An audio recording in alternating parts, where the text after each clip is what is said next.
అన్నా ఏంటన్నా ఇక్కడ పనుకున్నావు? లేవన్నా అన్నా.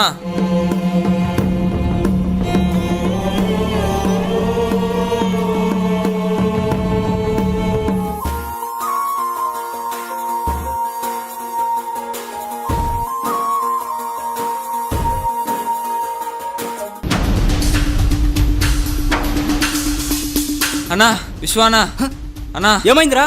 అన్నా మీ ఫ్రెండ్ అక్కడ తాగి పడిపోయినాడు అన్నా. నేను ఎంత లేపినా అవునా? లేవట్లేదు. పదాం.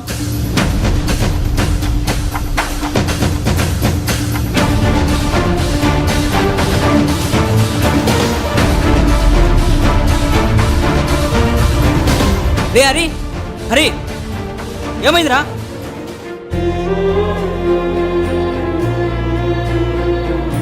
రే హరి ఏమైందిరా? ఎందుకు ఇలా అయిపోయావు? రే పలకవేంట్రా? ఒకరి వల్ల నా జీవితమే నాశనం అయిపోయిందిరా. రే ఏంటో చెప్తే కదరా తెలిసేది.